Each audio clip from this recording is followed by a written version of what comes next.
Sean todos y todas muy bienvenidos, bienvenidas a este nuevo episodio de Postviral, este programa que forma parte del Centro de Estudios Chacabuco. Hoy tenemos un temazo para que se queden analizando, estudiando, escuchando con nosotros. Vamos a estar hablando de cannabis medicinal, vamos a estar hablando cómo esto impacta en términos de política de salud pública, qué vínculos tiene con la cuestión general de lo que se llama política de drogas o temas de seguridad ciudadana. Para eso, como siempre, no voy a estar solo, voy a estar acompañado por una especialista. Ella es abogada, es defensora oficial en Lomas de Zamora y aprovecho para presentarla. Estamos aquí con Victoria Vaca Paunero. ¿Cómo estás, Victoria? Muy bien, ¿Todo muchas bien? gracias. Muchas gracias por la invitación. Bueno, muchas gracias por venir. Hace tiempo que sigo tu trabajo, muy interesante. Y bueno, hoy logramos coordinar este encuentro. ¿Estás cómoda con la versión stream? ¿Ya tenías experiencia? O... Poca.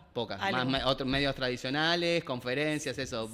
Sí. Vamos a tratar de sacarte entonces. ¿Más acostumbrada a eso o a transmitir desde mi propio Instagram, que debe ser un desastre? No, está bueno porque sos muy didáctica. Por eso también estaba bueno charlar un poco de esto. Hay novedades, ahora vamos a ir un poco con las novedades, qué fue cambiando en el ReproCran y eso, pero primero me parecía hacerte algunas preguntas más humanas para conocer un poco más el personaje, para que todos puedan conocerte un poquito más.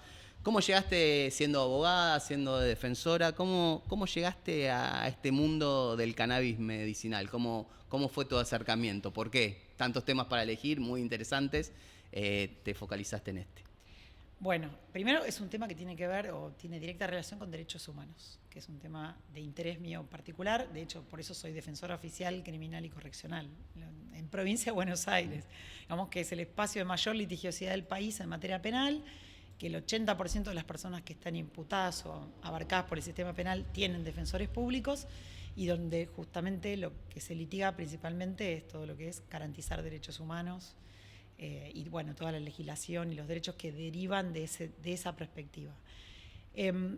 Cuando juré como defensora en 2014, yo tengo mucha antigüedad en tribunales, pero en los últimos 11, digamos, es que ejerzo como defensora. Cuando juré, una de las primeras cosas que advertí en la defensa de los casos que me tocaban es la gran cantidad de mujeres que yo tenía detenidas o que tenía a cargo, pero detenidas por infracciones a la ley de droga. Entonces, el tema de la implementación de la ley de droga, impacto diferenciado por cuestiones de género, era un tema de interés del Vamos. Por otro lado, tenía como tema de interés salud mental, porque ahí también es un tema cómo impacta el sistema penal en personas con problemas de salud mental, también era un tema.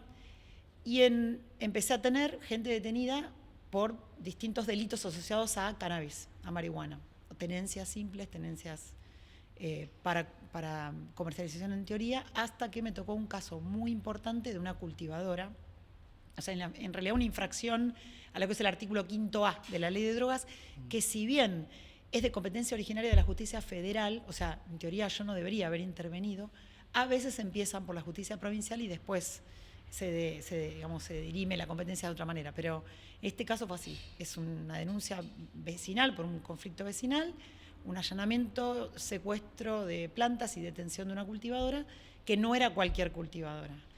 Es una persona que era usuaria medicinal, activista del movimiento canábico y muy relacionada con estas primeras agrupaciones de madres principalmente y familiares de personas con padecimientos graves, crónicos o altamente incapacitantes que usaban cannabis como herramienta terapéutica y estaban dando la disputa en agenda pública para la sanción de lo que después fue la ley 27.350.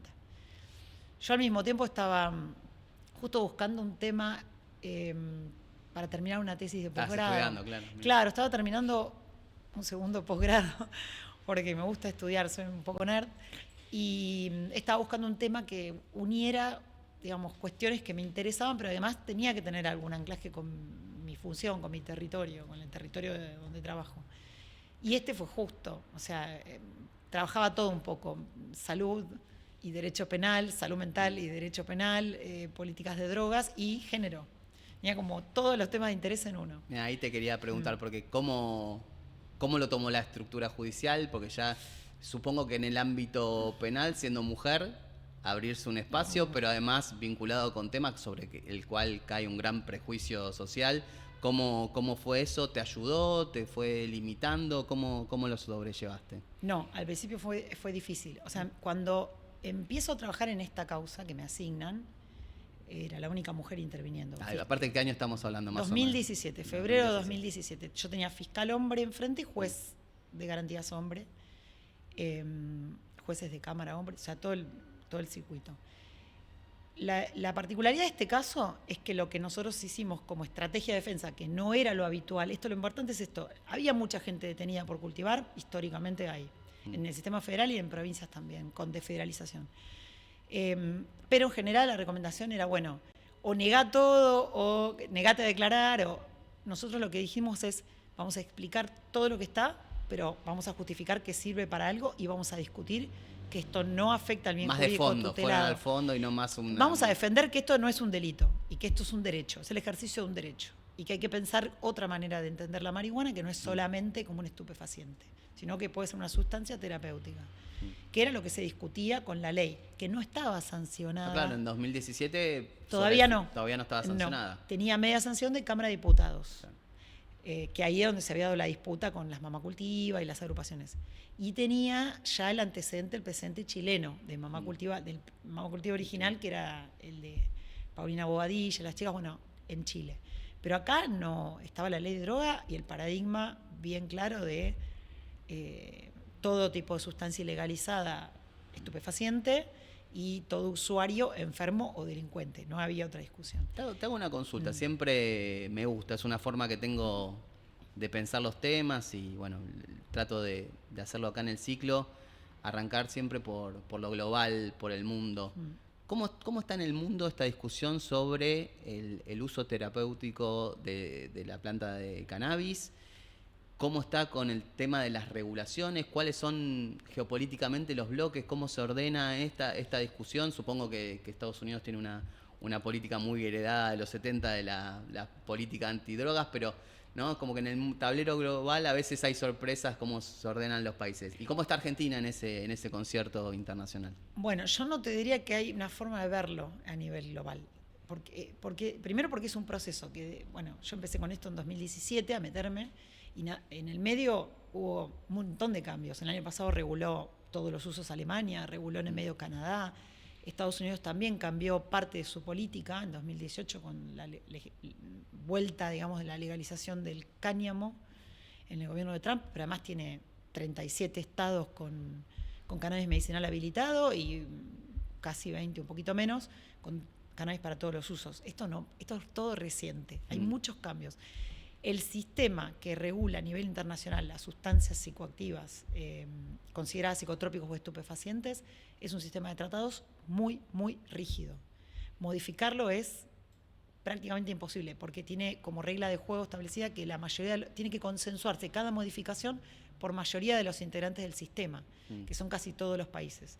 Entonces lo que uno ve es que las reuniones que se van haciendo cada tanto, porque encima no se convocan a las asambleas para discutir esto todo el tiempo, sino que es cada varios años, la discusión es el artículo 4, el famoso artículo, el 1 y el 4, ¿no? Están ahí. Es muy lenta. De hecho, en una de las últimas recién se empezó a discutir si el CBD, en 2020 dijeron, bueno, el CBD lo sacamos de la lista 4, lo ponemos en la lista 1, pero no tenemos todavía mucha prueba para hablar de THC. O sea, la discusión a nivel internacional es velocidad,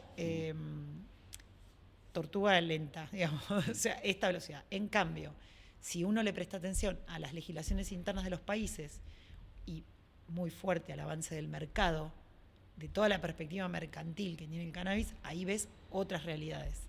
Y yo no veo, esto es una opinión personal, quizás algún especialista que venga del exterior o que esté más acostumbrado a estudiar la situación internacional que hay, Mariana, Souto, Zabaleta, Ale Corda, este tipo de investigadores te puedan dar mejor panorama, pero no es regional, porque por ejemplo esta discusión avanzó muy fuerte en Alemania y va para atrás en España y no destraba en Italia, o sea, no es europea, no es una discusión europea. África se está transformando cada vez más en productor y no hay una discusión tampoco de grandes cambios legislativos ahí. Y en América Latina vos tenés muy recientemente un avance importante en cannabis medicinal en Brasil, Ya Chile discutiendo un poco más, cannabis medicinal hace rato, pero están discutiendo unas modificaciones a la ley penal, o sea, tratando de dar una discusión más amplia sobre cannabis. Uruguay, ¿no? Y Uruguay en 2014 pateó el tablero, claro, y Uruguay tiene una legislación que es, digamos, la más avanzada de la región, que incluso a esta altura podrías tener una evaluación muy interesante en términos de cómo funciona esa política pública. Son bastante críticos, ¿no? Sí. Los uruguayos igual de su sistema, sí. De su sistema, ¿no? Sí. Son críticos en general. En general, ¿no? sí, poco conformistas. Pero tenés una evaluación. Lo que pasa que el tema es que vos evaluás cómo funciona en Uruguay, pero es un molde o un modelo que no puedes replicar porque es un país muy particular y las condiciones que tienen ellos no tienen nada que ver con las nuestras. Lados, claro. Y no, o con Brasil.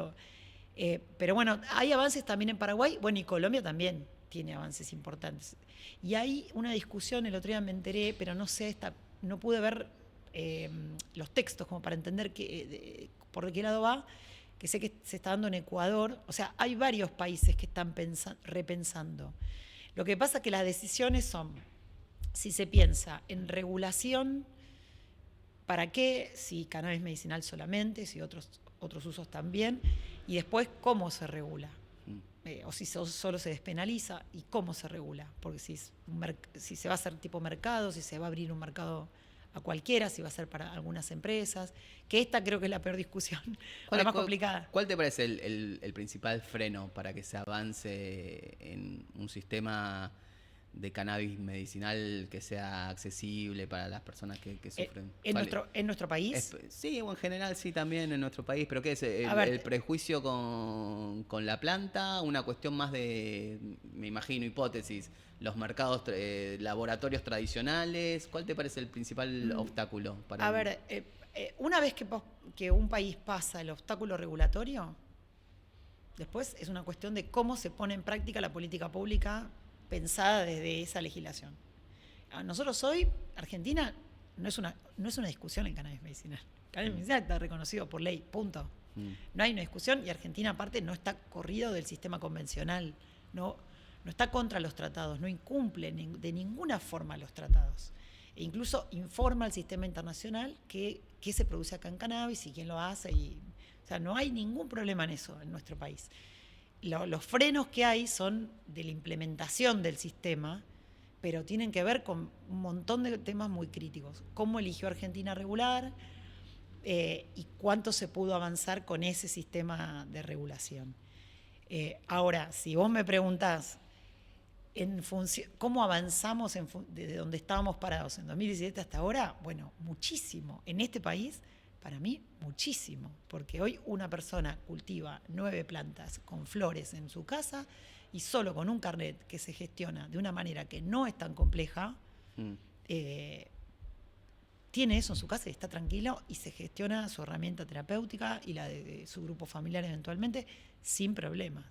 Y no tiene ningún miedo con esto y la policía pide el ReproCan, o sea, sabe que existe, lo pide y listo. Entonces no me parece que sea... Y en ese sentido hay una traba. Ahora, dicho esto, es muy difícil industrializar a nivel laboratorios el cannabis medicinal, porque mucho de lo que se usa es a medida del paciente. Entonces no se produce en serie. Este es uno de los temas. Entonces, no es... si el mercado, si los laboratorios frenan el sistema medicinal, en realidad lo que de alguna manera lo obstaculizan el acceso a sustancias que ellos mismos no pueden producir. Esto es lo que quiero explicar. O sea, ellos pueden producir algunas cosas, pero no todo. Por eso la gente autocultiva y los países que regulan generalmente también prevén el autocultivo, porque hay algunas variedades, blends, que no van a estar nunca a disposición en un sistema de solo estrictamente laboratorios. De laboratorio, claro, y una sola, con esto termino en este sentido. Igual Argentina, tal como lo hizo Uruguay, con otras palabras, pero es lo mismo, tiene una resolución espectacular, que es la 781, que es una resolución del Ministerio de Salud de la Nación, que crea una categoría de producto vegetal a base de cannabis distinta de lo que es un medicamento y que tampoco es un producto herbario. O sea, un laboratorio puede hoy registrar un producto hecho a base de cannabis. Una crema, por ejemplo. Sí, o un aceite también, un derivado de aceite. De hecho, Mm. existen en el mercado nuestro. Existen laboratorios que hacen aceites, pero que están registrados en ANMAT, no como medicamentos, sino con esta categoría intermedia. Que es más sencillo de... Claro, es más sencillo, no sé, los requisitos, no es que son otros requisitos, porque el medicamento, por lo pronto, parte de un IFA, o sea, tiene que cumplir ciertas cuestiones que nunca los productos a base de cannabis van a cumplir, porque están producidos de otra manera, están fabricados distintos. Entonces, se hacen extractos que vos, habilitados por ANMAT, perfecto, que se venden con todos los requisitos iguales a un medicamento, digamos, que vos sabés exactamente qué contienen, testeados, seguros, eficaces para lo que están indicados. O sea, igual que un medicamento, solo que no están registrados dentro de la categoría jurídica de medicamentos, sino en una categoría específica para cannabis. Perfecto. Ahora, una de las cosas interesantes, o por lo menos a mí me parece muy, muy interesante, digno de destacar y bueno para analizar, es la ley de cannabis medicinal. Fue una ley que surge de la ciudadanía y llega un poco de arriba, de abajo hacia arriba, ¿no? Sí. Y se llega a una normativa. En el 2017 la norma ya lleva 8 años. Dos preguntas, un poco algo ya dijiste sobre tu análisis de cómo fue funcionando y también para pensar por qué en algunos momentos hay avances y retrocesos respecto de esta ley. ¿Qué faltó? ¿Qué diseño normativo jurídico faltó como para que esto sea una política pública que impida retrocesos? Si tenés algún diagnóstico de eso. Sí, la 27350 es una ley es creada, como vos decís, de abajo hacia arriba. Pero es una ley de investigación, principalmente. Es una ley de reconocimiento del uso en favor de la salud del cannabis, que lo corre de la lógica de la ley penal, ¿sí? que presume que es una sustancia que... Pero no modifica la ley penal. No la modifica... Sí, no directamente. No es una modificación a la 23737 directa, ¿sí? No cambiaron un artículo de esa ley. Pero sí, el artículo 8 de la 27350 crea el registro que permite generar el permiso que la ley 23737 exige en el artículo 5. O sea, vos tenés en la ley de droga un artículo que dice el que sin autorización y con destino ilegítimo. Bueno, esa autorización de la ley penal la emite un órgano administrativo, no la emite la justicia penal, digamos. Bueno, ese permiso es el que está inventado, digamos, dentro de la ley 27350 para que la gente que tenga ese permiso esté directamente fuera de la aplicación del sistema penal. Entonces sí, de cierta forma la impacta, porque en ese sentido deja un hueco en blanco la ley penal, el permiso. ¿Por qué? Porque si no, también estarían abarcados laboratorios. O sea, los que están haciendo productos con psicotrópicos de manera legal y autorizada, obviamente no están en la ley penal. Bueno, la ley 27350 crea esa posibilidad para quienes necesitan cannabis y se lo cultivan a sí mismos, para quien le cultiva a una persona que no puede cultivar, que ahora se llama cultivador para terceros, antes era solidario, o las asociaciones civiles que ya venían trabajando en territorio y que impulsaron la ley, que abastecen pacientes que de otra manera no pueden acceder. Las redes, ¿no? Estas redes, ONGs, las famosas ONGs, claro. Este es el sistema. Pero es una ley de investigación del uso médico y científico. ¿Sí? Lo que no tiene previsto esa ley, de ninguna forma, es un sistema comercial. Nada de lo que esa ley habilita tiene que ver con el comercio. ¿Sí? Lo único que se puede comercializar son los productos que vía ANMAT están habilitados por la regulación ya argentina administrativa que aplica la ANMAT para todos los productos. ¿Sí? O sea, entonces quedaban cortos. O sea, el universo original de pacientes abarcados o personas que necesitaban esta sustancia para atender su salud, está bien, estaban los que podían cultivar, estaban los que tenían a alguien que les cultivaba, estaban los que podían acceder a una ONG. Y hay muchísima gente que no quiere eso, que quiere algo que venga con un prospecto, con una cajita, en una farmacia, o sea, y mucho profesional de la salud que está tranquilo si tiene ese producto, que sabe que tiene mínimas condiciones de trazabilidad, seguridad, eficacia. Claro, y que además es un producto estable, que eso es un problema grave, O sea, es siempre lo mismo. O sea, mandás a tu paciente a que vaya a comprar tal cosa, vos sabés que siempre va a comprar lo mismo. Después monitoreás los efectos, pero sabés que es lo mismo. En cambio, si compra o consigue o le regalan un aceite casero, vos podés cromatografiar más o menos el contenido, pero si varía la planta el próximo aceite, por ahí tengo otro efecto y vos no sabés qué es lo que le funcionó o no le funcionó, o si tuvo un efecto secundario o qué pasó. Es muy difícil, incluso para el profesional de la salud, ese acompañamiento. Entonces, la ley quedó corta del vamos, y para complementar esto que quedó corto es que después existió, digamos, se creó la ley 27.669, que es el marco regulatorio de la industria del cannabis medicinal, bueno, que también, párrafo aparte, incorpora el cáñamo industrial. Esa es la ley que debería haber generado muchísimos productos medicinales habilitados en el circuito comercial regulado, digamos, normal, y vos tendrías que poder ir a una farmacia y hacer un preparado magistral a medida, o ir a comprar un producto elaborado por un laboratorio grande, chico, no importa, pero conseguir tu derivado de cannabis que necesites, y los médicos o profesionales de la salud poder recomendar tranquilos lo que quieran a sus pacientes, tener esa variedad. Esa parte está trabada. Esa es la parte que no está funcionando. Lo que depende de la ley, que tiene otras aristas porque crea una agencia federal en un ministerio, o sea, bajo una órbita de un ministerio puntual. Es una ley muy amplia que requiere inversión en política pública, recursos humanos, articulación entre organismos que ahora no existen del todo, algunos, o están variando. Entonces, esa es la que está, digamos, por un lado, frenando, por decirlo así, por su falta de implementación, la parte de cannabis medicinal. Están implementando cáñamo, pero no, o la posibilidad de la industria cañamera. Hay algo que se dice siempre, ¿no? Creo que también lo escuché decir a vos, que es el tema de la cantidad de enfermedades que abarca, ¿no? Ahí hubo también una mirada, o eso fue más de la regulación que de la ley. No, a ver, hay un tema con el tema de la investigación científica, la comprobación científica de cuánto sirve o no el cannabis y para qué.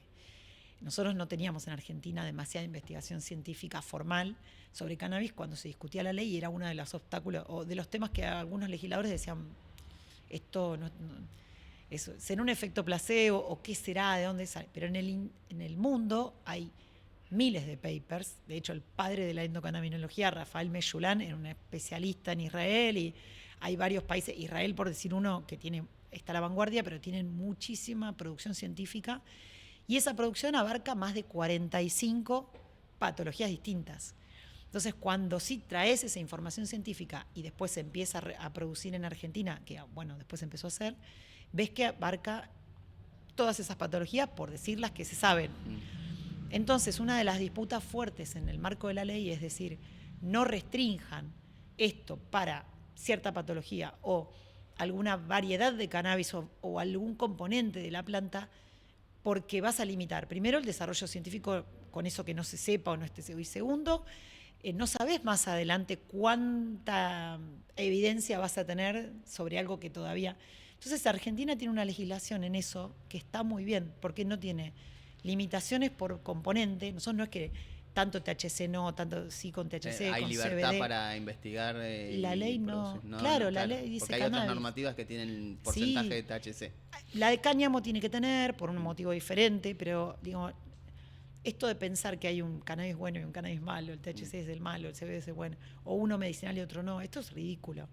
Los médicos no lo piensan así, los investigadores científicos no lo piensan así. ¿Somos buenos investigando en Argentina? Yo creo que sí. ¿Tenemos algo para estar orgullosos ahí? Yo creo que sí. ¿Algo que recuerdes que hayamos avanzado en algo? ¿En esto? Sí. Y bueno, o algo bien argento, digo. Nosotros tenemos la red de cannabis medicinal del CONICET, la RACME, con un montón de especialistas muy serios, que aparte son reconocidos acá y afuera, y ellos han producido muchísima información.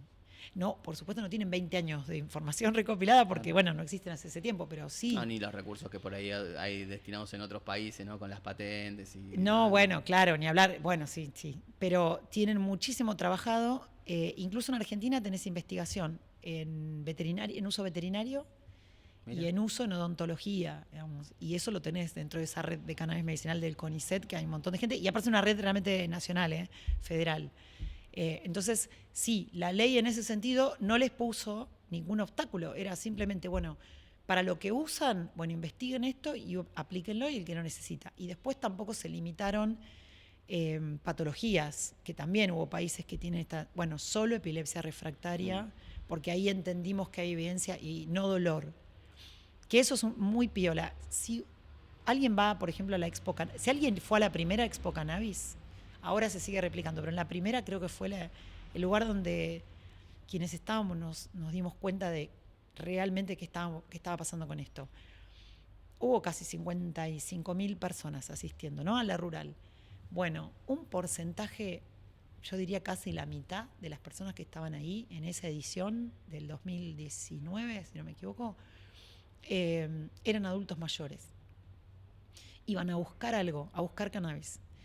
La población de adulto mayor, que es una población que vos pensarías equivocadamente que tiene más prejuicios por una cuestión de formación cultural, no es verdad que los tenga respecto de esto, porque es una población muy afectada principalmente por dolor, claro, que es un síntoma de multiplicidad de problemas de salud o simplemente de la edad, que es muy bien atendido por el cannabis. O sea, el dolor, para dolor sirve muchísimo. Bueno, vos tenías evidencia, digamos, en 2017 de laboratorios internacionales de la epilepsia refractaria, pero no la tenías en dolor de la misma manera. Y hoy se sabe que... Hoy hay más sí, evidencia. sí, por supuesto, un montón. Pero aparte, charlas con gente de los laboratorios privados que están produciendo y te cuentan que la gente que llama a su 0800, ellos tienen esas líneas de consulta, consultando por sus derivados, preguntan por dolor. O sea, que dolor debe ser uno de los problemas que vamos a tener todos, digo, no hay ninguna persona que no vaya a sufrir. Sí, por eso yo, viste, al principio te preguntaba el juego de los laboratorios, más pensando en esto, ¿no? En el analgésico. Sí, ¿no? Con una política bien abierta en cannabis medicinal puede llegar a reemplazar uno de los principales negocios de los laboratorios, que es hoy tomarse un ibuprofeno, ¿no? Claro, lo que pasa es que la realidad es que la gente mayor, que además por ahí está jubilada, no tiene que trabajar, bueno, se hace la planta, o sea, si le duele y la planta le sirve... Sí, porque no pasa por el estómago. No, se hace la de aloe vera, la de menta y se hace la de cannabis y listo. No. O sea, yo no veo cuánto mercado realmente puede robar. Claro, no, si me preguntás a mí, desde acá me estoy corriendo totalmente el rol de abogada, pero digo, no lo veo. Y sí veo dentro del sistema penal gente abarcada. Esta persona que yo defendí, que dicho sea paso quedó sobreseída, por supuesto, por eso yo también cuento el caso, que es lo que hablábamos un poco fuera de cámara, que uno puede contar un caso porque el caso terminó, pero ella, el primer problema que tenía era que no podía caminar por el dolor, y su problema de salud no era tratable. O sea, ese es el problema. La artrosis es una enfermedad degenerativa que vos podrás paliar un poquito, pero tarde o temprano el dolor te alcanza y no es que lo que ella hacía competía contra un medicamento. Si además tenés un problema, este caso puntual, de salud, que no podés tomar medicamentos tipo AINE, ella no puede tomar antiinflamatorios ni medicación para el dolor tradicional porque tiene úlcera. Entonces, en esa secuencia, no le queda, o sea, ¿qué haces? La dejás, o sea, la obligás a sufrir, la obligás a vivir con dolor porque decidiste que la planta es un problema. No, bueno, si se hace una planta, se hace un aceite y una crema y con eso camina, es un montón. Que ahí está el sistema penal interviniendo, es tremendo. Es lo contrario del objetivo, aparte, ¿no? Porque se supone que la ley de drogas es para resguardar la salud pública. Esta es la idea. Y en este caso puntual, lo que hacía y lo que hace con la gente que criminaliza cuando es usuaria en favor de su salud, es afectar la salud, lo contrario del objetivo de la ley. No, esto. Bien. Te hago una consulta más, hagamos un tramito más, novedades. La semana pasada hubo algunos cambios en el ReproCan. ¿Cómo afecta esto? ¿Si es un avance, un retroceso? ¿Cómo ves el proceso del sistema? El ReproCan, bueno, el ReproCan tiene un tema, hay que explicar primero para que se entienda, es la única legislación que genera un permiso para que una persona pueda tener plantas en su casa pueda circular con hasta 40 gramos de flores o hasta 6 frascos de 30 mililitros de extractos. ¿Bien? Eso existe por un lado. Las flores secas, que pueden ser para vaporizar, para fumar o para después hacer algún extracto con eso, a la par que el sistema penal mantiene vigente una legislación del año 89 que todavía penaliza con prisión el consumo personal de cannabis. O sea, ese es un problemita. O sea, vos tenés la única legislación que te resguarda, digamos, el sistema penal es esta. Si Argentina si nuestros legisladores en realidad hubieran modificado la ley penal, escuchando a la Corte Suprema en el 2009, que lo pidió especialmente con Arriola, por ahí no tendríamos esta única legislación, porque el consumo personal y privado, que no afecta a terceros, no estaría siendo perseguido. Hoy sigue siendo perseguido. Y lo es en la práctica. O sea, no es que lo digo yo en teoría y no pasa. No hay gente condenada, porque después sí los tribunales aplican Arriola. Pero sí, la primera parte, la criminalización primaria, eso existe. Bueno, la fuerza de seguridad. La fuerza de seguridad y el secuestro, que ya es convalidado por la justicia. Bueno, secuestrarle lo que tiene. Pero en general conocen ReproCan. Sí, tienen conocen. Bueno, es que ese es el tema. A la vez las fuerzas de seguridad están formadas en esto, conocen ReproCan, es una gran mayoría. Que también se fue un proceso, porque se fueron formando de a poco, también se tuvo que formar el Poder Judicial. Entonces lo piden. Entonces la gente que circula con cannabis sabe que con esto tiene un resguardo que de otra manera no lo tiene. Eso hace que el ReproCan supere los 350.000 usuarios. ¿Sí? Porque es un paraguas enorme de todos los efectos secundarios nocivos que tiene el resto de la legislación argentina en este sentido. Entonces, bueno, ahí hay un universo muy grande de gente. Originalmente el ReproCan se crea con estos permisos que se otorgaban por parte del Ministerio de Salud por un año. Es un modelo tomado de otro país que el primer año de implementación nos llegó a 300 permisos. Nosotros tuvimos 30.000 en los primeros 4 meses. Entonces, de la plataforma informática donde funcionaba el ReproCan ya se cambió como 4 o 5 veces, ya no sé cuántas veces tuvieron que cambiarla porque no soportaba. Claro, exacto. Y hubo que optimizar y mejorar y cambiarle la manera de funcionamiento porque no daba abasto. Eso es uno de los temas. Eso hizo que varias veces se parara y los usuarios, obviamente enojados, y aparte en riesgo, porque la criminalización sigue vigente como si nada. Entonces, eso es un tema. Después, bueno, no se creó de entrada con la ley. La primera reglamentación de la ley fue eso, absolutamente restrictiva, contraria al espíritu, me voy a arriesgar a decir, y lo escribí, aparte lo pienso, y se vuelve a reglamentar recién en noviembre del 2020.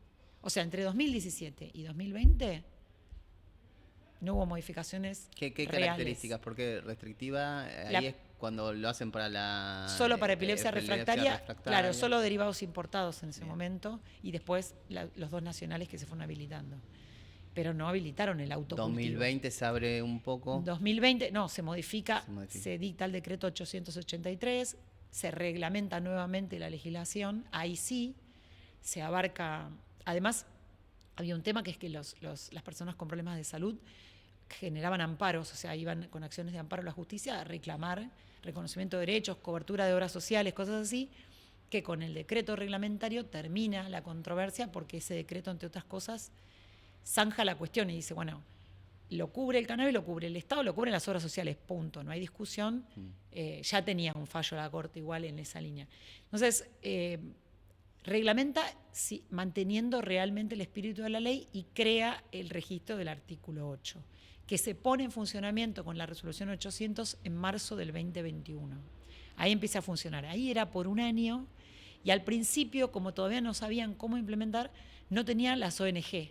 Eran los cultivadores individuales o cultivadores para terceros. Después, bueno, empezaron a crear el circuito de ONGs. Entonces, la primera resolución, la 800 del 21, ya tuvo 4 modificaciones posteriores. Cuando llegó este gobierno, hicieron una primera resolución, la 3132 del 24, creo que es agosto del año pasado, que esa sí fue una resolución con un espíritu un poco más restrictivo, porque impone requisitos que el anterior no imponía. Por ejemplo, les exige que los médicos Un curso, ¿no? Que tuvieran, sí, pero título de diplomatura o maestría. Que no existen. La maestría no existe. No, la diplomatura hay. sí, pero la diplomatura no es... El que entiende algo de educación sabe que la diplomatura en realidad la diseña cada universidad con la currícula que quiere, con su... O sea, no tiene reconocimiento de la CONEAU. No pasa por CONEAU, es más laxo, la cantidad de horas es más difusa. Claro, y el contenido. El contenido no también. está estandarizado. El Ministerio de Salud a la vez no generó una línea, un lineamiento de contenidos básicos que tuviera que tener. Entonces, a ver, ¿cuál es el problema? Primero que hay un montón que no tienen de médicos tratantes, no sé, paliativistas, oncólogos, neurólogos, que ya tienen 1 millón de especialidades y pueden abrirte el cerebro en 2 con un bisturí legalmente sin, decíamos, sin diplomatura. Puede lo más, puede lo menos. Claro, ¿no? Unas gotitas de aceite o te abre el cerebro. O sea, esto es tratado medio como algo muy peligroso cuando en realidad el mismo médico puede recetar un tratamiento que es tremendamente ultra invasivo. Complejo. Claro, bueno, esto es una cosa muy absurda. Pero más allá de eso, por eso, y exigirle a ese mismo médico que por ahí es recontraformado, que además tenga una diplomatura, que por ahí un médico, no sé, de Buenos Aires cursa una cosa, el de La Rioja cursa otra, en una universidad escucha ingenieros agrónomos y en otra solo médicos. O sea, porque los contenidos no están homogenizados, no tiene mucha razón de ser y más bien parece simplemente una forma de restringir cuántos médicos o la boca de ingreso al sistema. Bueno, de maestría ni hablar porque maestrías no hay en Argentina, hay en el exterior, pero acá no. Entonces eso era otra limitante. Después sí se restringió, esto sí es, y hasta el día de hoy se mantiene con la última resolución, para cuántas personas puede cultivar quien cultiva de manera solidaria. Antes no tenía número, eso no estaba previsto, y bueno, vos tenías cultivadores solidarios con 8, 9, 10 personas a cargo, más. Y ahora no. Ahora, si vos sos autocultivador, podés cultivar para vos y para una persona más. Y si solo sos cultivador para terceros, como se llama ahora, lo que antes era el solidario, para 2 personas. Esa es una de las restricciones. Y después lo que se quiso ordenar con esta resolución, de una forma que sí, obviamente termina siendo restrictiva, son las asociaciones civiles inscritas en el sistema. El sistema tiene muchas asociaciones civiles. El REPROCAN permite que cada asociación civil habilitada pueda cultivar 9 plantas por cada paciente que asiste y puede asistir hasta 150 pacientes. Multiplícalo, soy abogada, tengo mis limitaciones. No, yo tengo la misma limitación. Claro, pero es un montón de plantas. Claro, es un montón de plantas. Claro, o sea, una ONG puede producir un montón de plantas, ¿no? Que el control de lo que hace o la calidad de esas cantidades grandes de plantas y esto está a cargo del Ministerio de Salud, ¿está bien? Ese es el tema. El fin no es comercial, obviamente, entonces no está controlado de otra manera más que por el Ministerio de Salud. Y ese proceso quisieron ordenarlo un poco distinto y entonces lo que hicieron fue, primero como llamar a todas las ONG para que como que se vuelvan a inscribir, pero les pusieron una serie de requisitos.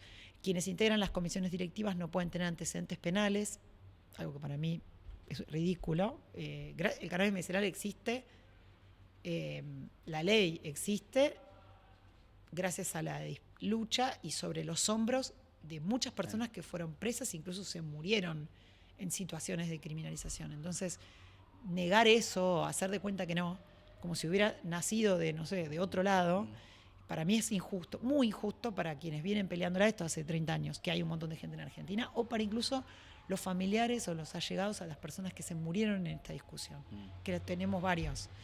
Entonces, poner esta limitante, que además no tiene nada que ver, no tenés la misma limitante para otro tipo de asociaciones, ¿no? Pero bueno, es una decisión, si se quiere, de tipo política. Pusieron esa decisión que restringe quienes pueden integrar la ONG en los cargos, digamos, de la comisión directiva. Y los permisos sí a las ONG se otorgan por 1 año y las hacen presentar un montón de documentación que el sistema controla. Eso fueron algunas de las limitaciones del año pasado. También hubo algunas restricciones. Los médicos tienen que estar inscritos en el REFEPS, que es un registro federal de médicos. Y claro, eso limitó también odontólogos. O sea, hubo de repente trabas para gente que no la tenía antes, como por ejemplo los odontólogos.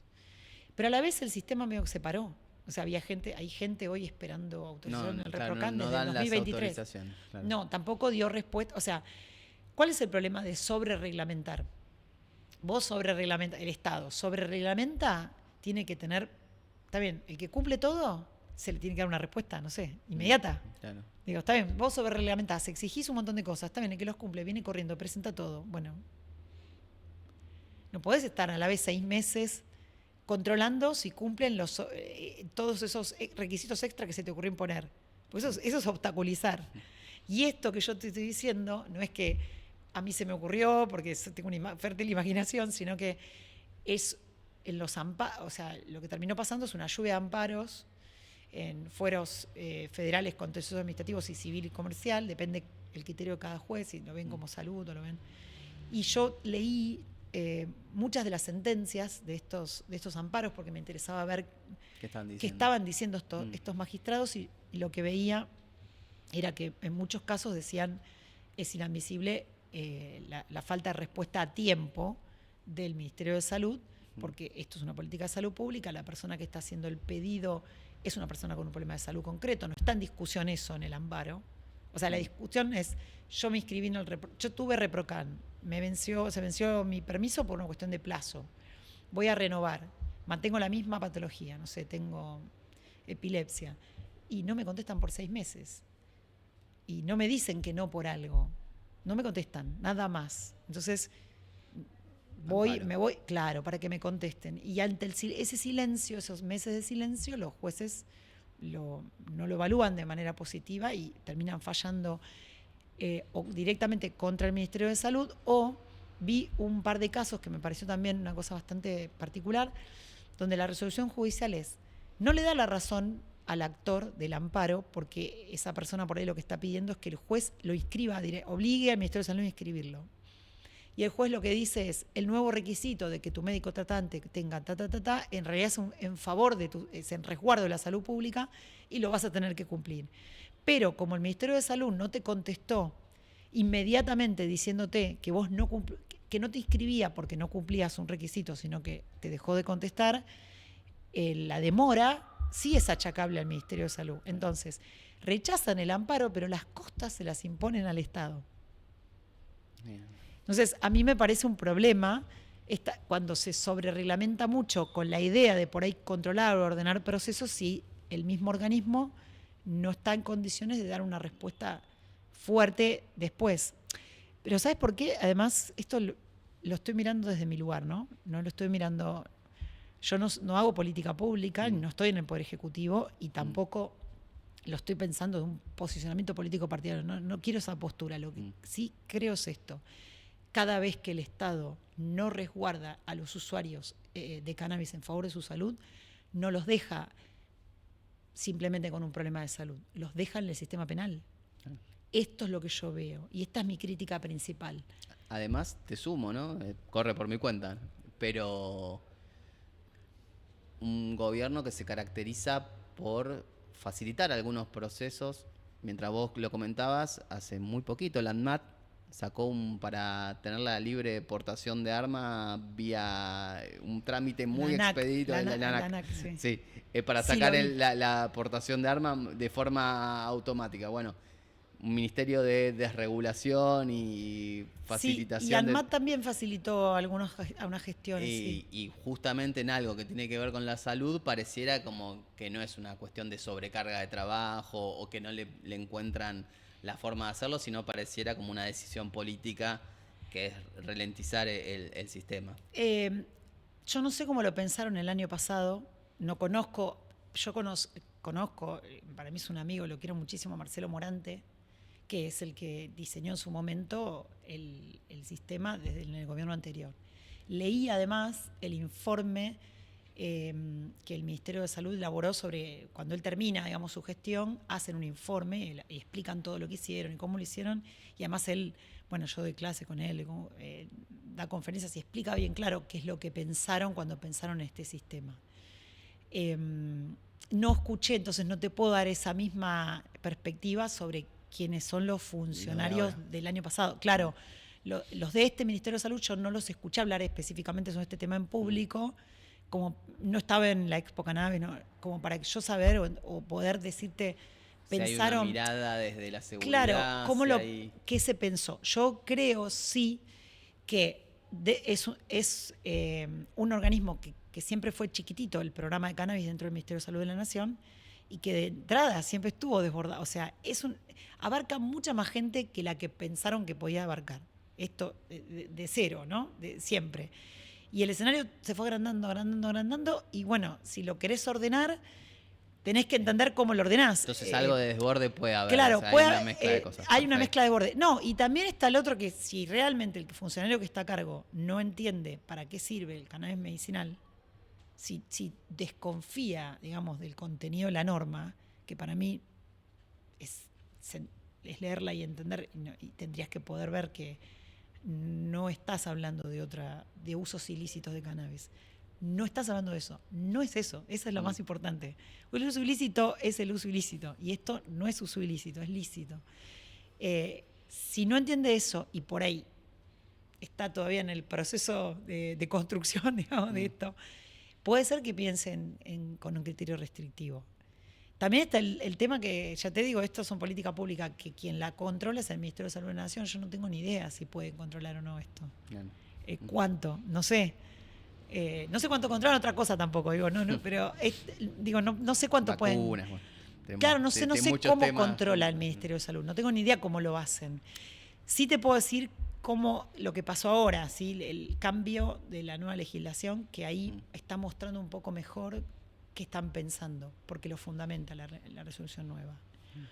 Es la resolución 1780 del 25, y esa resolución pide a las asociaciones civiles y a todo el que cultiva para terceros informes al Ministerio de Salud con una periodicidad específica, digamos cada tantos meses, de cromatografías de los extractos y seguimiento de las patologías.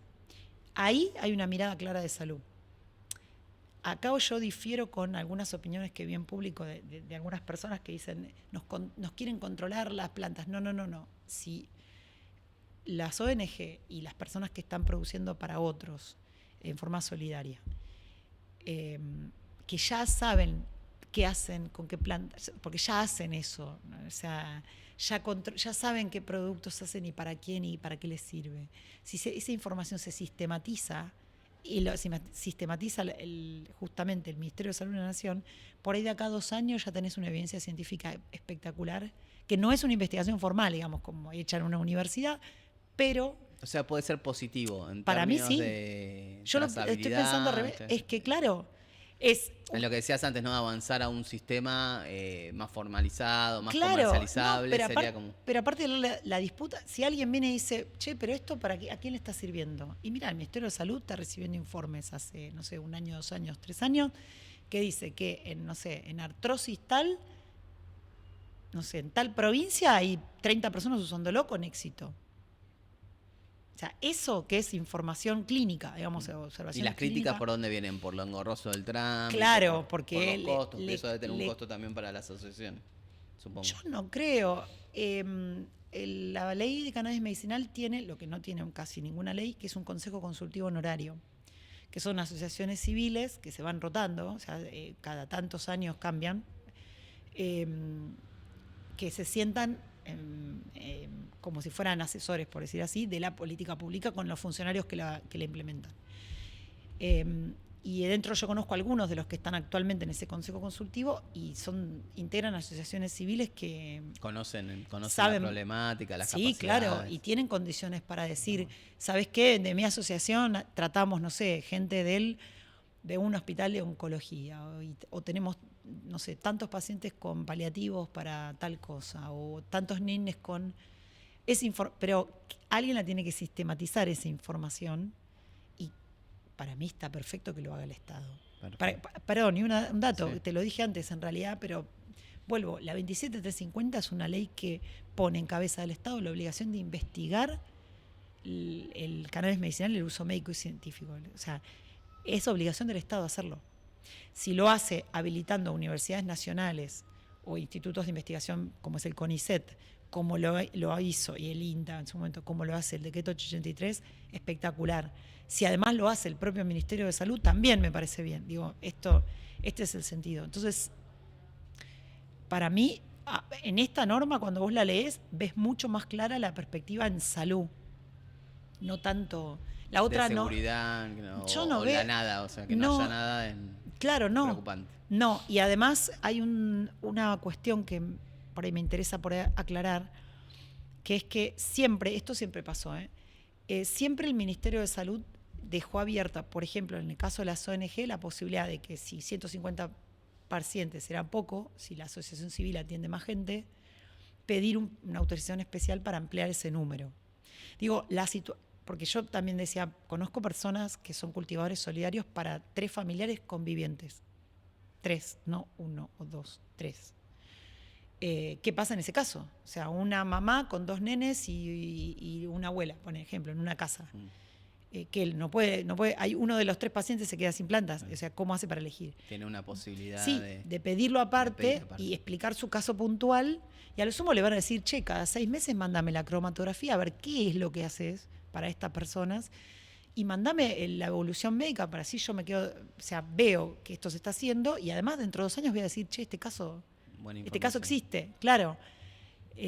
Así, esto lo pienso yo, capaz que... No, está buenísimo, está que buenísimo. alguien pueda interpretarlo distinto. Te hago las 2 últimas y ya no molestamos más, pero está buenísimo todo lo que estamos aprendiendo hoy, todos acá, Coco ahí atrás, en los teclados también. Son 2. Uno, ¿cómo ves el futuro en términos de regulación? Si te parece que ya estamos en un techo, ¿cuáles serían los pasos siguientes? Si estás mirando algún país, algún modelo que te pareciera que es el que hay que abordar, y después, si querés te la repito después, pero también un poco más en tu rol de abogada, jurista, ¿qué le aconsejás a los usuarios, a los cultivadores, como para cuidar, sino no pisar el palito de caer en la ley penal? Eso sería como última parte más de servicio, digamos. A ver, me parece que lo más importante cuando se discuten este tipo de cuestiones sobre cannabis es no discutirlo con hipocresía. Es la mayoría, o sea, por lo menos en provincia de Buenos Aires, por estadística, la mayoría de las sustancias secuestradas en las causas de droga es marihuana y a la vez hay un 80% de los procesos que se archivan. Entonces, bueno, hay como una política criminal que se dedica, o parecería que el efecto es específico contra consumidores de esto. Digamos, este es un problema. Entonces, si se quiere hacer una discusión realmente seria sobre toda la problemática completa, tenés que abrir la discusión sobre una regulación integral de todo. Esto es lo que yo creo. El cannabis medicinal te queda corto para el otro escenario. ¿Te referís a lo recreativo? Sí, el todo uso. Claro. Lo que pasa que también creo, por eso no te digo cómo se tiene que regular, ¿no? Sino por lo menos se tendría que abrir una discusión sobre esto. Es lo que creo. Que por la ley de drogas ya cumple. ¿Cuánta década tenemos? Sí, pero vos podés, sin modificar esa ley, simplemente ponerte a discutir esta sustancia puntual en regulaciones, digamos, como han hecho otros países, atendiendo sus circunstancias particulares que no tienen otras drogas. O sea, vos no tenés cocaína para la salud, no existe eso. Entonces es otro debate, esa discusión. Y tampoco se produce en Argentina. Entonces, acá esto es algo que se hace acá, porque la gente lo puede hacer acá, pero que tiene una implementación en salud y que además ocupa demasiado de la política de seguridad sin demasiado sentido, porque el resultado no impacta realmente en los mercados ilícitos que importan, o más importantes que no son estos, claramente. Entonces, hay como una cosa bastante hipócrita de seguir manteniendo algo como sí para algunas cosas, y mientras tanto el usuario medicinal siempre tiene algún obstáculo, alguna traba, alguna limitación, que es para mí un problema grave en términos de derechos humanos, digamos, porque gente que necesita. Además, pensando por qué pienso que esto debería abrirse esa discusión en el futuro, te voy a dar una respuesta re egoísta, porque yo también voy a tener artrosis en algún momento y no quiero tener miedo. Pero mucho tiempo. O sea, claro, digo, en el futuro yo quiero tener calidad de vida, yo sé que esto puede servir y súper entiendo que alguien no lo quiera usar, obviamente, o su médico no se lo recomiende, como quieran, pero digo, yo quiero tener la posibilidad de usar esta herramienta terapéutica sin sentirme que puedo estar incumpliendo una ley cuando no tengo de ninguna manera intención de eso, ni cometer un delito que no tengo ninguna manera intención de eso. O sea, bueno, esta posibilidad sería mucho más clara si estuviera pensada la regulación integral. Digo, pensada, y cuando digo esto, te digo seriamente. Seriamente es que vos tenés que tener regulado que, no sé, un chico de 16 años no acceda a esto. Que no se venda en un kiosco como un caramelo, que no se diga que es inocuo, que no se pueda manejar un auto consumiendo esto. O sea, digo, regulación, en serio. ¿Ves algún modelo a seguir? ¿Tenés un paradigma que pueda ser aplicable en Argentina? Obviamente con sus características. A mí me gusta cómo se discutió en Canadá. Sí, porque ellos hicieron una discusión muy seria. Primero que hicieron mucha investigación previa, hicieron una investigación muy seria y sentaron a todos los actores. Pensaron desde si esto iba a ser un mercado, desde los derechos de los trabajadores y la especificidad del sector, los dispensarios y la forma de acceso a los dispensarios, la parte tributaria, todo pensaron. El packaging, por decirte algo, o sea, te estoy diciendo datos, claro, de cómo, claro, para que no se confunda con una golosina, no se puede vender de cualquier manera. ¿Qué pasa también con el tabaco? Digo, pasa en otras áreas. Edades, umbrales, debajo de las cuales no se puede acceder, mediciones de cantidades de THC y tipos de sustancias, el acceso medicinal garantizado por otro lado, o sea, pensaron todas las posibilidades, que no podés conducir bajo el efecto, ¿viste? Como dicen ellos en inglés. Todas estas cuestiones están pensadas con mesas de trabajo primero, con un montón de especialistas, consultando el Estado, los privados, el sistema penal. También el impacto de la legislación fue beneficioso en términos del sistema penal, porque borró antecedentes penales, eliminó procesos. Mira. Claro, que no tiene el mismo efecto acá, porque vos en países como ese, con antecedentes penales por ahí, no accedes a un crédito, no accedes a housing, o sea, no te alquilan una casa. Entonces tiene un impacto tremendo la criminalización. Acá no tenés el mismo impacto. Pero, bueno, sí, el sistema penal se vería tremendamente descomprimido si esto estuviera regulado con un sistema lícito, ¿no?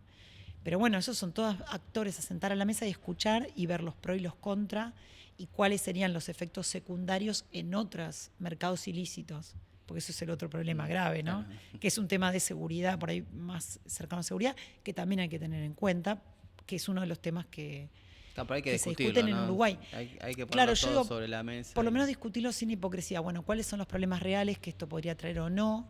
¿Cuáles serían las consecuencias no deseadas? ¿Puede ser una política a discutir más adelante? Sí. Yo, desde el punto de vista del sistema penal, lo que puedo decir es que es muy injusto que pueda haber alguien criminalizado por la ley penal de estupefacientes cuando está atendiendo su salud. Y en esto, además, un problema grave, que es lo que veo yo como defensora pública, el sistema penal no cae sobre las personas de la misma forma. O sea, no impacta igual sobre las personas. Impacta de manera diferenciada por género y por clase. Es muy marcado. Y cuando los accesos legales son a través de sistemas con permisos, el problema que vos tenés es que para poder tener un permiso vos necesitas, por lo pronto, tener acceso a conocimiento de la ley. Segundo, acceso a un médico que te haga el trámite. Mínimamente un acceso a una computadora. O sea, necesitas unas determinadas condiciones que una clase media para arriba no tiene problema. Se puede estar dentro del sistema. Pero hay gente que está en sectores de la población que no tiene acceso a nada de esto. O que está en el pueblito perdido en el medio de no sé dónde, que no tiene acceso a nada de esto. pero ahí sí llega la justicia federal, la policía federal, o sea, sí llega el sistema penal, ¿no? El sistema penal está en todos lados. Ese llega. Ese Por ahí no llega siempre. internet, pero... Sí, claro. Entonces, el problema, para mí es ese, el otro problema. Si el sistema está muy bueno, visto desde una posición de alguien que, claro, entra a internet, hace así, tiene un médico, no tiene problema, Muy está bárbaro. Sí, ahí no tenés problema, pero hay que entender que hay un montón de personas que no tienen ese acceso y que también deberían, en el caso de ser sujetos del sistema penal por alguna denuncia o porque simplemente van por la calle con una cantidad, deberían poder tener el mismo reconocimiento del ejercicio legítimo de un derecho, aún sin tener el permiso, claro, por no saber. Nosotros le llamamos a esto acceso a justicia, no a la justicia, a justicia, que es básicamente el acceso a conocer los derechos que tenés. Bueno, hay muchísima gente en Argentina que no tiene ese acceso a justicia. Es más, que si lo meten preso no sabe ni siquiera que tendría un abogado gratis. Sería yo, por ejemplo. Te digo porque me pasa todos los días, o sea, mucha gente. Entonces el otro problema es ese. Mientras la ley penal siga operando contra el consumo personal y siga siendo una ley que persigue plantas en este caso, al extremo absurdo, esto es noticia anecdótica, pero para mostrar el absurdo de cómo opera. Hay una foto de una noticia de hace unos años en una provincia que no es Buenos Aires, de una planta de marihuana chiquita que creció solita en una vereda. Y se ven 4 patrulleros, 5 patrulleros alrededor de la planta. Un maceterito en un bulevar. Sí, era un canterito que, claro, se ve que una semillita, una plantita así, chiquita, sin flores y nada, por supuesto. Como si fuera una alienígena recién aterrizada. 4 móviles policiales. Y yo pensando, pero ¿cuál sería el delito? Digo, el delito, ¿dónde está la conducta humana? Pensaba yo en este caso. Pero digo, esto, mientras siga existiendo eso. Y te digo, con esto te cierro, un dato sencillo. No sé me surgió una pregunta más ahora. Pero una cosa muy simple, simplemente modificando para respetar a Riola, esta parte no la tendrías, ¿entendés? Directamente. O sea, yo solo cumpliendo con el presidente de la Corte, esta gente no estaría en ese riesgo.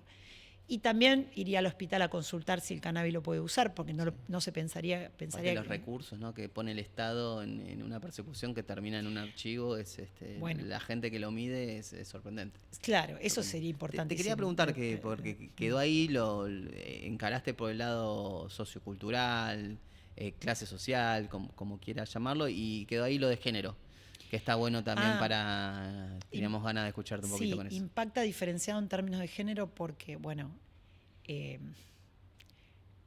me hago recontracargo esto que te voy a decir. A las mujeres se las juega mucho más duro en el sistema penal que a los hombres. ¿Me puedo poner en abogado del diablo un ratito? Yo lo comparo, pero digo, la cárcel demostraría que hay más hombres. No, eso es otra cosa. Esto es, en la cárcel de 10, vamos a un ejemplo, de 10 personas detenidas, 8 son varones, ¿está bien? Ahí podemos pensar, bueno, ¿a quién se detiene en nuestro país? ¿Al que comete qué tipo de delitos? Bueno, principalmente delitos contra la propiedad, delitos de sangre, bueno, esos son principalmente los detenidos y esos hay una tendencia mayor del universo masculino. Le hace el patriarcado, también baja esa línea al hombre, digamos, en el rol de hombre, el ejercicio de la violencia más habilitado, etcétera. Bueno, también hay más exclusión social en ciertos sectores masculinos que hace que también entren en ciertas actividades. Bueno, eso es sociología jurídica pura, podemos estar hablando, y hay gente que sabe mucho más que yo de esto, por ahí más a tono. Pero cuando vos miras cualitativamente ese universo de gente detenida, vos vas a ver que de esos 8 señores que están en una cárcel, quizás 3 están por infracción a la ley de droga, 7 están por otros delitos. Cuando vos vas a mirar las 2 mujeres que están detenidas, una está por ley de droga. 50%. La mitad, bien. Claro. Si esto mismo lo hicieras con la población trans, te subiría el 70 u 80. O sea, subiría un poco más. ¿Cuál es estamos hablando de mulas?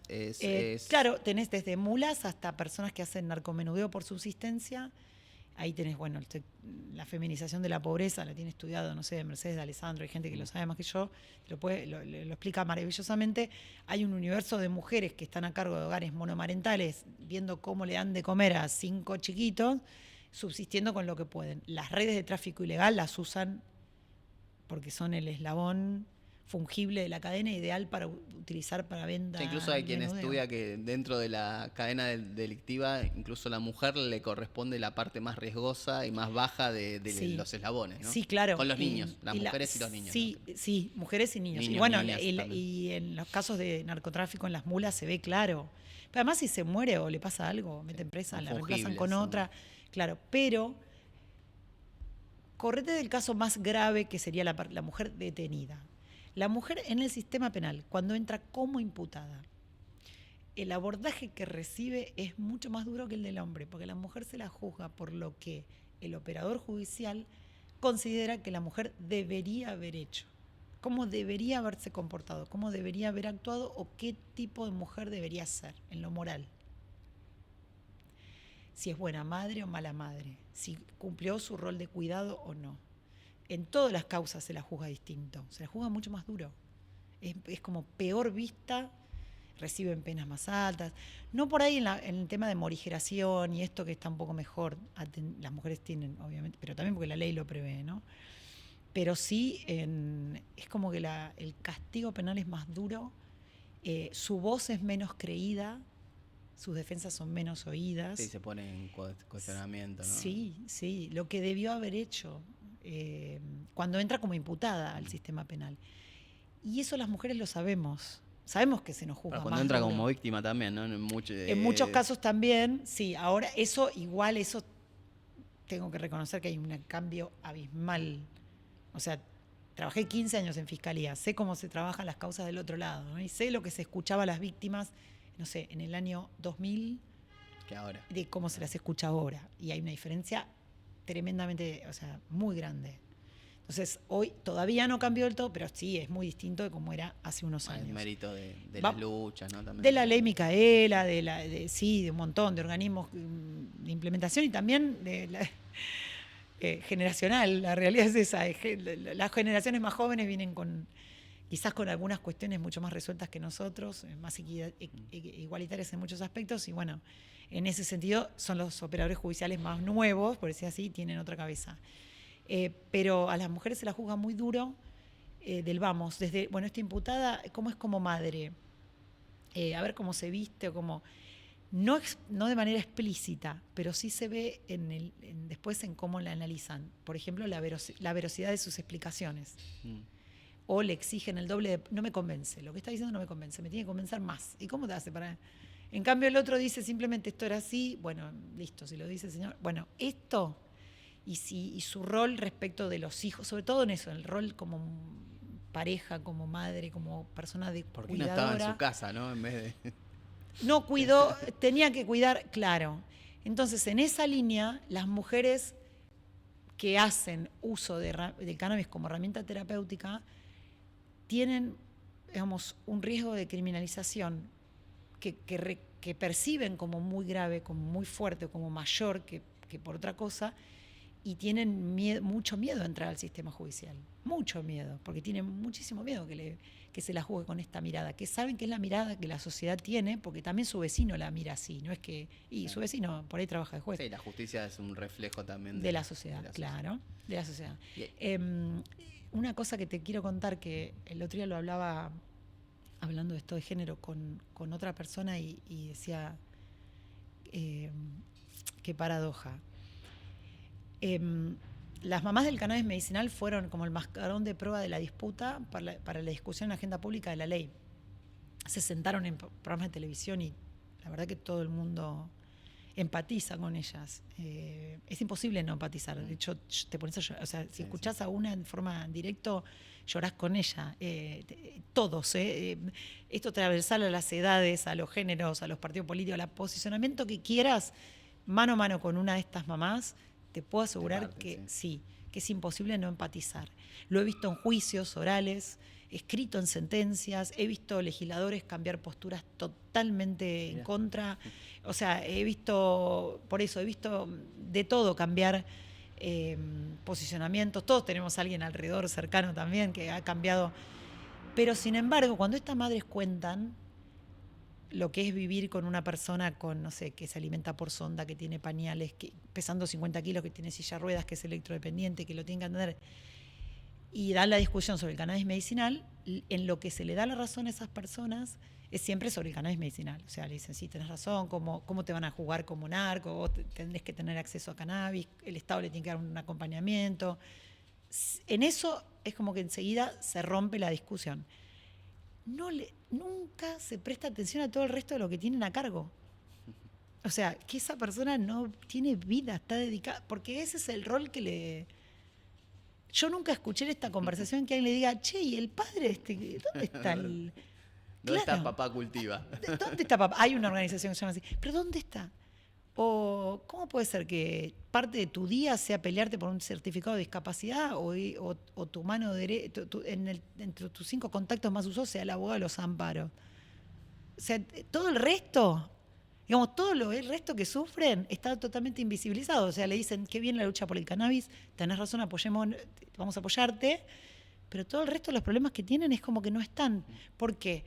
Son invisibles porque son lo que deben hacer. Es la obligación que tienen por ser madres y por ser mujeres.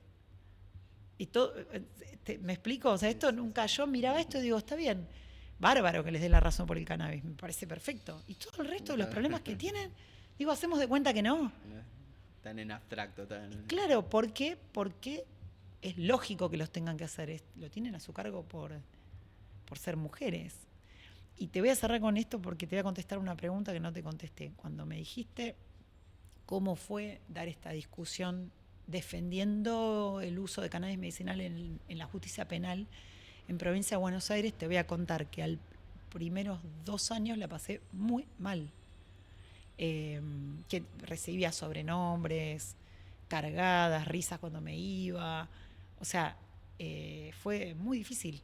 Hasta que empezaron a salir los fallos favorables, digamos, a medida que se iban ganando la jurisprudencia y se iban trabajando y finalmente tuvimos... el éxito político también de la sanción de la ley, me imagino. Sí, por supuesto. A partir de ahí yo creo que el Poder Judicial dijo, listo, abrazamos esto, se puede, hay un montón de fundamento técnico, jurídico, base para trabajar. Y ahora tenemos fallos hechos por jueces penales muy bien fundamentados, con un montón de argumentos que, si vos le preguntás a ese mismo juez hace 5 años, 10 años, porque hubiera fallado lo mismo, probablemente te diría que no. Y que además son personas con las que hoy por ahí charlo sobre estos temas y tengo diálogos espectaculares, de par en par, que por ahí hace unos años no me hubiera resultado fácil tener, o al principio no me hubiera resultado fácil tener. Pero al principio no la pasé bien en esto. Lo que pasa que, bueno, si sos mujer y trabajás en la justicia penal, estás acostumbrada a pelearte. Entonces, decís, bueno, esta es una pelea más de todas las que te tocan, digo.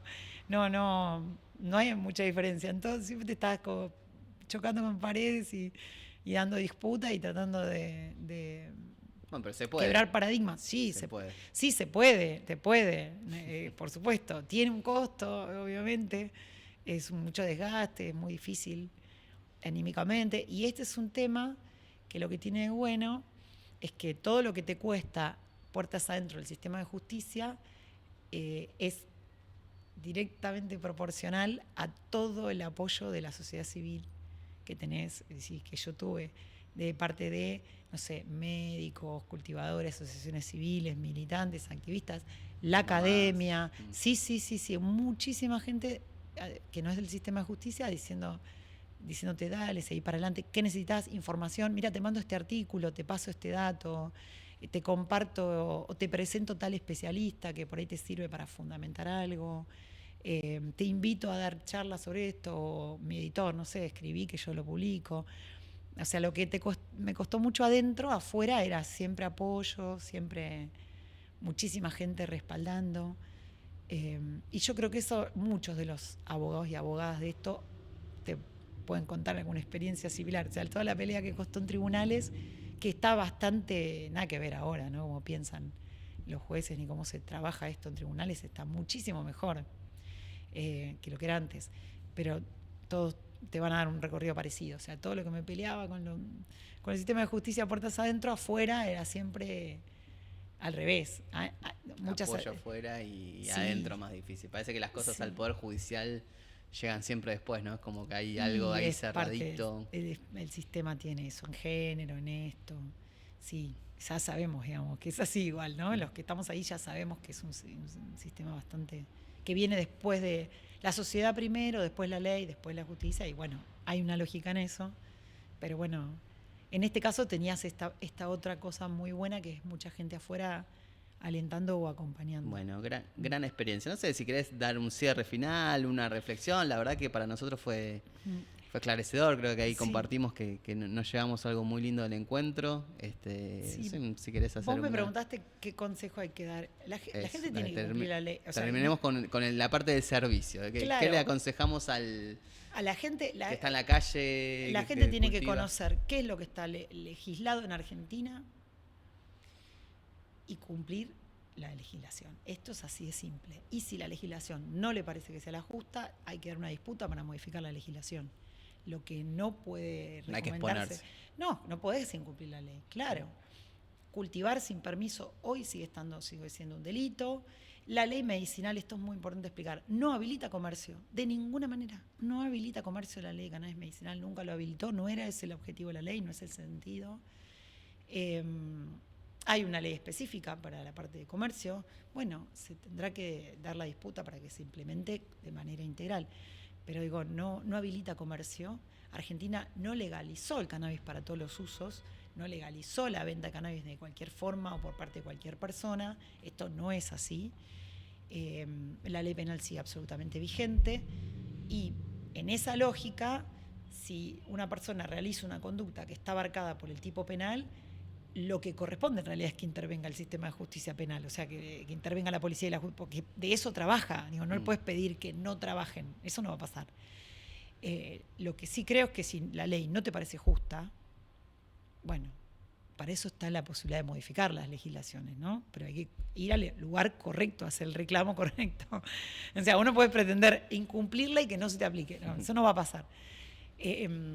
Pero bueno, también saber que dentro de la legislación vigente y los derechos que las personas tienen, está el derecho a tener un proceso penal justo y garantizando siempre el derecho de defensa en juicio. Y para eso es que estamos los defensores criminales y correccionales en todo el país, tanto federales como en las provincias, siempre asignados en cada caso que existe.